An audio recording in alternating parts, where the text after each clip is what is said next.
Good morning. All right, everybody. I have been sitting and thinking and wondering about what I was going to say in the next episode and had all these thoughts and ideas. Let me tell you right now, I am just waking up. I had a little bit of a staycation um, for myself just to kind of take care of my brain.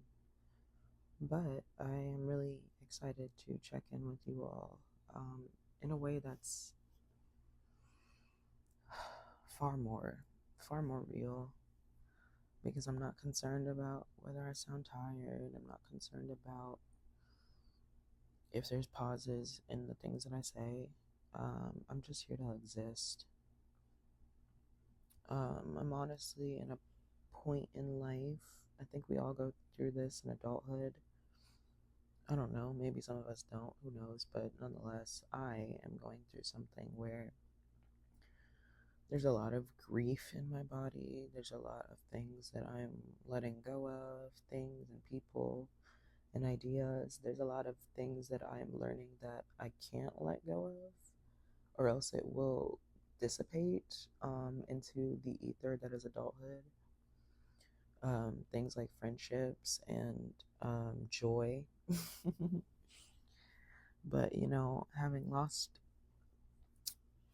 my grandmother in February, oh, that's the first time I've been able to say that without tearing up. And that feels both amazing and sad because that means that part of me is healing. But then I also wonder, I hope that part of me doesn't forget, because in order to heal, you do kind of have to forget a little bit. You kind of have to push it to the side of the mind, or at least that's what I thought. Because as I sit more in this season of life that requires a lot of stillness, a lot of me pouring into myself, a lot of me being my follow through, a lot of me being my support. And like, as much as folks say that they can be there, this is very much a season of me acknowledging, like, I'm all I have, and that's okay. At the end of the day, like, if you're alone on a dark road or something and it's just you in a car, it's just you in a car, and that's okay. But just making peace with that and knowing that the people that I love may not be alive, but they live on in me through all the things that remind me of them. Um, whew. Yeah, so I decided that I needed a little bit of a staycation because I had a really long week. And then another long week before that. And honestly, it just kind of feels like I'm getting to a point where I don't know what I need anymore, and that's okay. I saw a video of a woman, and she's a mother, and she is a mother who is now recovering from chronic illness that was kind of onset by becoming a mother, a parent, um, and just her giving tips to future parents. And one of her tips being, there's a version of you that you're going to have that will not exist as soon as that baby is here. And I thought that that was a joke. Like, I really genuinely thought that that was a joke. I thought that people were trying to create this narrative that when you become a parent, you have to let go of who you are. But it's like, as I'm getting older, I'm learning, are those things who I am, or are they just things that I did? Who am I, like, outside of those things that I did? It's a hard journey. I think we all know, like, a Saturn return is not to be played with. We. Um, but yeah, so I'm just sitting in this bed, contemplating what I'm gonna do next. I teeter totter between should I rest, should I work out, because I know that moving my body feeds my brain and I know that my brain needs joy. Um, and then there's also this notion of I'm very much learning and accepting that joy really is something that we cultivate. It's not something that just exists, it's very fleeting. We have to find reasons to exist if we feel like we don't have enough. Um, if that makes sense. Like, my mother and grandma were talking about, like, oh, like, there's nothing to do today. And I was like, well, you know what? Sometimes you have to make something to do. It's not always that there's going to be something to do. It's like, what can you find? What can you pull out of the universe today? And I remember when I was in New York, it was a lot easier for me to do that because I feel like New York is the city of that. And like being in a place like Richmond makes it really hard because it's just a different culture. And then it's also like the people that I meet here, I have a handful of people that I really like. Actually, I don't even know if I actually trust anyone here, honestly, genuinely. And that's sad because there's been so many caveats to my relationships. So it's kind of like I'm teetering between a survival tactic and and just like trying to be real with myself of like trying to acknowledge that yeah, actually some people that I think are friends actually don't know me that well and actually don't like want to, if that makes sense. Also like being on the spectrum, like realizing that I actually do struggle to reach out. And that's okay. It's not something that makes me weird or it's not something I hyperanalyze. It's a personality trait of mine. And the more I get into motherhood and parenthood and life um, as an adult, the more I forget my thought. But the more I kind of can leave room for the personality that I was meant to have before it was policed by everybody around me. And like, I remember talking to my therapist the other day and just saying, like, I feel so much like there's grief in my body. Like, not just for people I've lost, but for myself.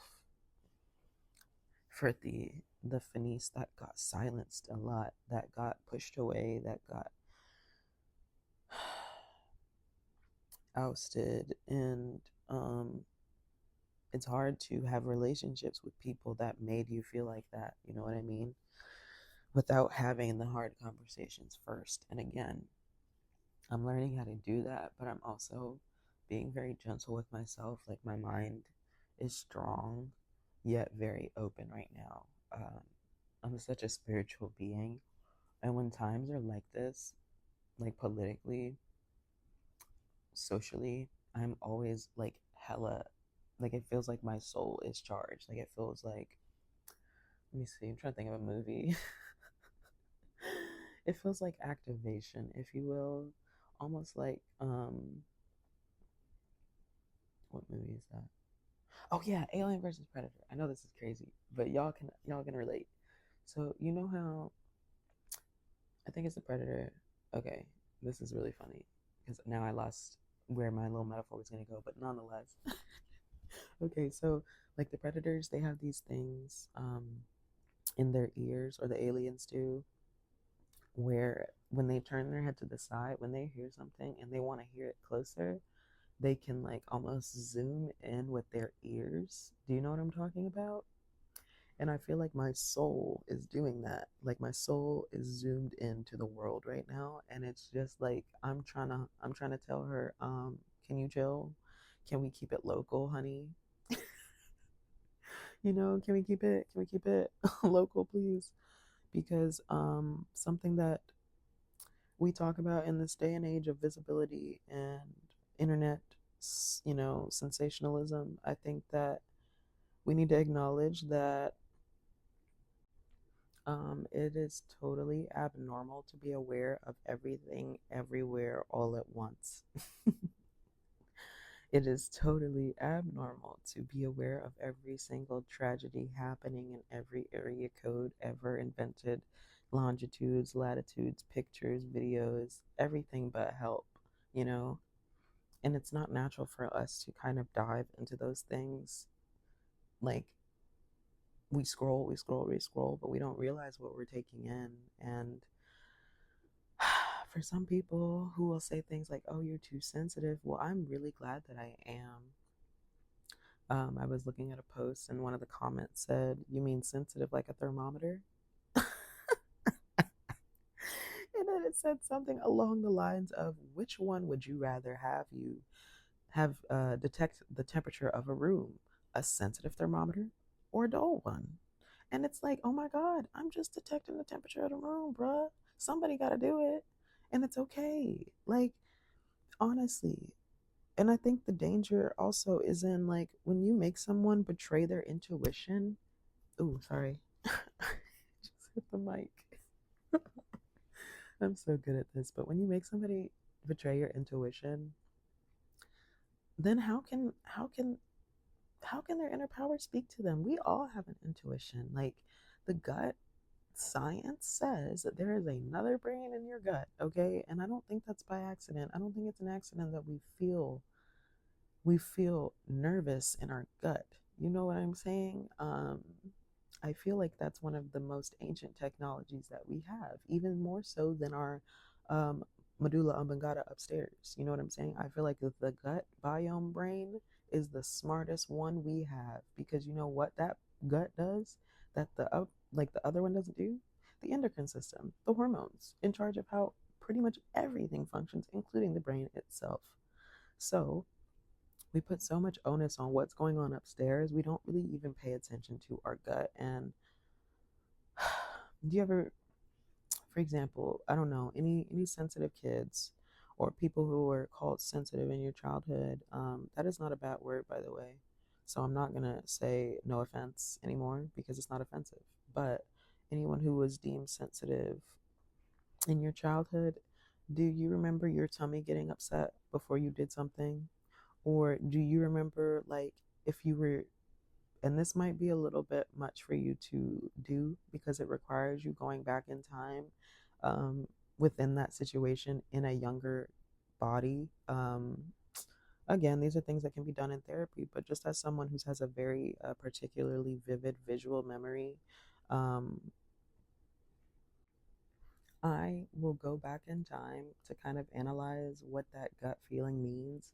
And I remember like that gut feeling was happening in certain moments where I didn't need to be there. Or if I play back to me re entering into certain situations that I had healed from, like that feeling would often surface in my gut, like, you're not supposed to do this, or you're not supposed to be here, or whatever that was in the moment. And again, this is my situation. Look at me touching the microphone again. This is my own reality, and this is not your reality. It might sound similar, and if it does, then I'm happy that you feel seen and heard. But I want to remind you all that I'm only speaking from my own personal experience and no one else's, and I'm not encouraging you to do anything that may trigger or harm you, okay? So going back to what I was saying, yeah, just the acknowledgement of my head is there. Yes, my heart is there too, but so is my gut. How do we strengthen the gut? You know, and a lot of that has been me resting. I've been really careful with my diet. I don't like that word, but I guess restrictive eating. I don't know. But I have PCOS, polycystic ovarian syndrome, polycystic ovarian disorder, whatever you want to call it. 9 times out of 10, most, well, actually, that's not true. Let's go back. But long story short, I have that. And what it is, or what I'm learning that it is, that I was misled about when I was so young, is that it's a hormone imbalance. I'm thinking, oh yeah, I don't ovulate right, and that's it.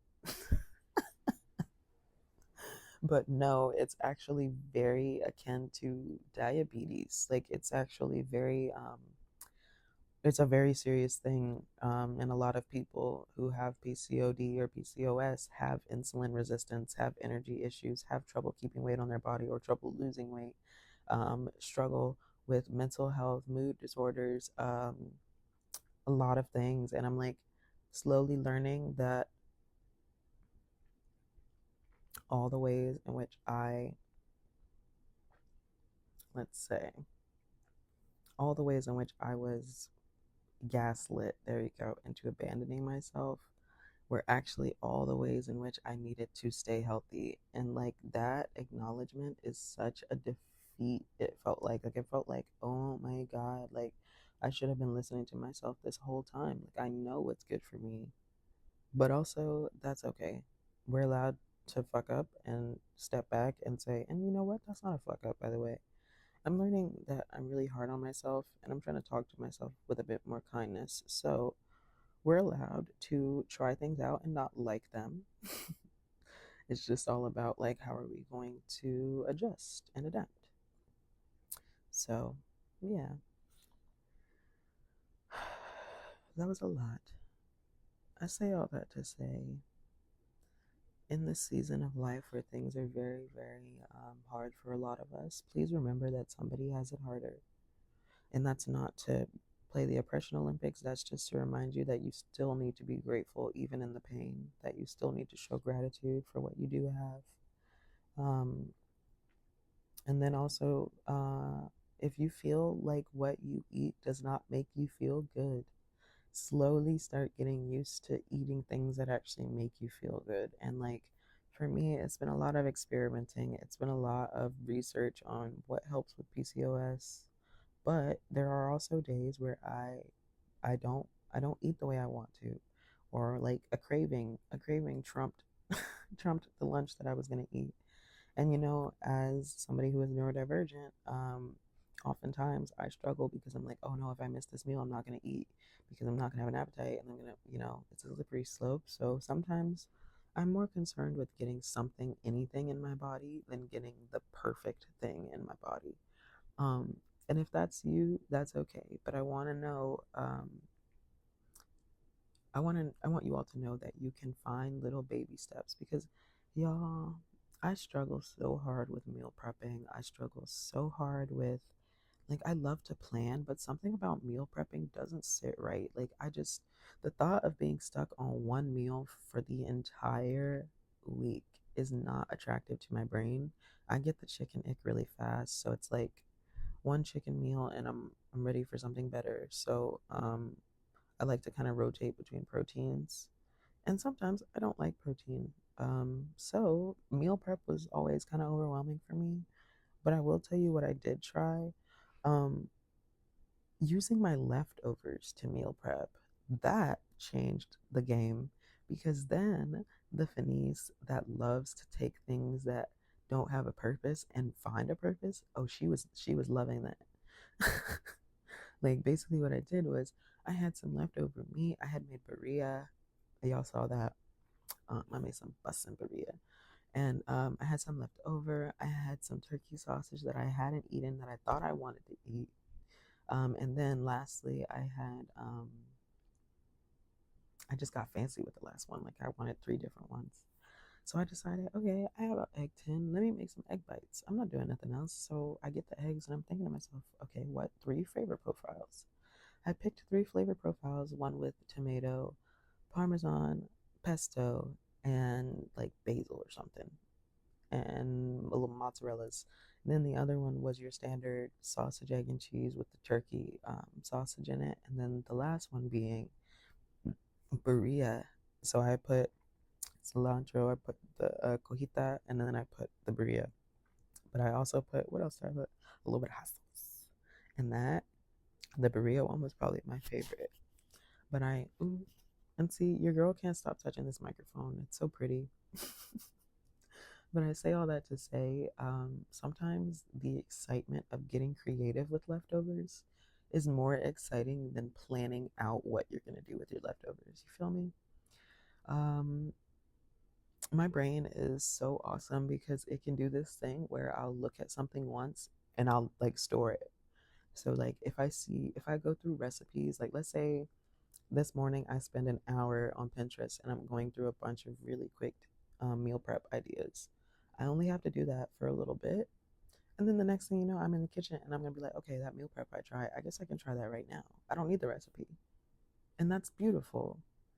Um, and so, yeah, if you have that superpower, then use it. Try not to plan so much. Planning sucks. It's cute sometimes, but it really does suck sometimes. I need structure, but I also very much hate authority. Happy medium, happy medium. But your girl went off on a huge tangent again. Like I'm not trying to police myself anymore. I just want myself to be who I am, and then the people that matter and who the people who like it will flock, and that's fine. Anybody who doesn't like it, what did Amaya Papaya say? If I'm not your cup of tea, don't drink it. And that's my queen. If I'm not your cup of tea, don't drink it. Um, I think I'll leave it at that note today. Today is just a day of me sitting in bed, alone, in the quiet. And now, remember how I said I needed a break? Like, as an ADHD mother, like, alone time is essential. I thought that it was, like, debatable. I thought that I could do, like, oh, no, I don't need to be alone. No, I need to be alone, like, once a week. That's okay. And that is okay. And stop letting people tell you that you're a bad parent because you want alone time. My God, you brought them into this world, you keep them alive, and you spend as much time with them as you can. God forbid you want to go have a coffee quietly. So, this is a morning of me on a staycation, sitting in my thoughts, sitting in my grief, but also sitting in my joy, sitting in my gratitude, sitting in my yearning for what's next. And I'm not going to say even that I'm yearning for it. It's already here and I feel it. And I'm just so ready to welcome it with open arms. Um, I'm really glad that I did this for myself. A lot of the time when I go to make choices for myself, I'll start to ask myself, well, that's expensive, that costs money. And then I remind myself, didn't you just spend more money on that other person the other day? Don't you spend this much on stuff for other people? Yeah, girl, if you don't get that hotel room for yourself, like the price of peace is it doesn't exist. So I have to constantly remind myself that putting money into myself in that way is an investment that can save my life. And that's just the truth. Like things like these little staycations and stuff like this saves my life. And that's just the truth. And so if you're a parent and you feel like you're really teetering on the edge and you need a minute, like please take that minute. You deserve that. These kids need you. So you have to be here and you have to be here in the best ways. Not irritable, not snippy snappy, you know, and if you are irritable today, that's okay. Forgive yourself. I'm irritable most days. And that's just the truth. And I'm learning that making sure that I am fed, well rested, and taken care of is the key to making sure that everybody has a good day. So, yeah, cheers to being selfish. Because when you're a giver, being selfish is actually not selfish at all. Being selfish is a gift to the collective. So, I look forward to fostering more community. I look forward to being brave this week. I look forward to being brave today. And I look forward to living in the joy that today has to give. Happy belated birthday to my Aunt Lisa and happy early birthday to my grandma Alverna. We got a little bit, but girl, I'm gearing up to celebrate you real hard. Sometimes when I close my eyes, I can almost see her near me and I just miss her so much, but it's okay.